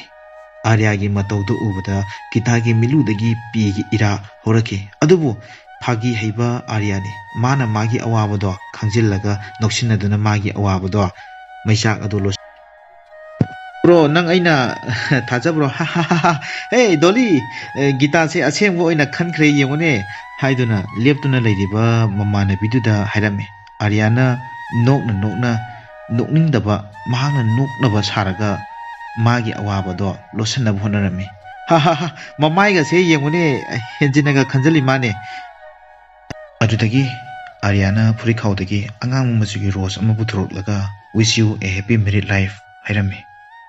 ꯍꯥꯏꯔꯝꯂꯒ ꯃꯍꯥꯛꯇꯤ ꯑꯗꯨꯃꯛ ꯆꯠꯈ꯭ꯔꯦ꯫ ꯒꯤꯇꯥꯗ ꯔꯣꯁꯇꯣ ꯄꯤꯔꯝꯂꯒ ꯃꯍꯥꯛꯅ ꯆꯠꯈ꯭ꯔꯕ ꯃꯇꯨꯡꯗ ꯒꯤꯇꯥꯅ ꯑꯥꯔꯌꯥꯅ ꯄꯤꯔꯝꯂꯤꯕ ꯂꯩ ꯑꯗꯣ ꯌꯦꯡꯂꯨꯕꯗꯗꯤ ꯑꯥꯔꯌꯥꯒꯤ ꯊꯃꯣꯏꯗꯒꯤ ꯇꯥꯈꯤꯕ ꯂꯪꯂꯕ ꯄꯤꯒꯤ ꯄꯤꯔꯥ ꯑꯃ ꯉꯥꯡꯂꯕ ꯂꯩꯅꯥ ꯑꯗꯨꯗ ꯎꯕ ꯐꯪꯖꯈꯤ꯫ ꯒꯤꯇꯥꯒꯤ ꯊꯃꯣꯏꯗ ꯋꯥꯍꯪ ꯑꯣꯏꯍꯧꯗꯨꯅ ꯂꯩꯍꯧꯔꯕ ꯄꯤ ꯃꯔꯤꯛ ꯑꯗꯨꯅ ꯒꯤꯇꯥꯅ ꯌꯦꯡꯗꯨꯅ ꯂꯩꯍꯧꯏ꯫ ꯁꯣꯝꯗꯅ ꯑꯥꯔꯌꯥ ꯂꯨꯍꯣꯡꯐꯝ ꯑꯗꯨꯗꯒꯤ ꯌꯥꯝꯅ ꯊꯃꯣꯏ ꯀꯥꯏꯅ ꯈꯝꯖꯤꯟꯕ ꯉꯝꯗ꯭ꯔꯕ ꯑꯥꯔꯌꯥꯒꯤ ꯄꯤꯔꯥꯡꯅ ꯏꯐꯨꯠ ꯐꯥꯎꯔꯛꯈꯤ꯫ ꯑꯋꯥꯕ ꯑꯗꯨꯕꯨ ꯄꯨꯗꯨꯅ ꯑꯥꯔꯌꯥ ꯂꯨꯍꯣꯡꯐꯝꯗꯣ ꯊꯥꯗꯣꯛꯇꯨꯅ ꯆꯠꯈꯤ꯫ ꯑꯥꯔꯌꯥꯒꯤ ꯂꯩ ꯑꯗꯨꯕꯨ ꯄꯥꯏꯔꯒ ꯃꯃꯥꯟꯅꯕꯤꯁꯤꯡ ꯑꯗꯨꯒ ꯐꯝꯗꯨꯅ ꯂꯩꯔꯤꯉꯩ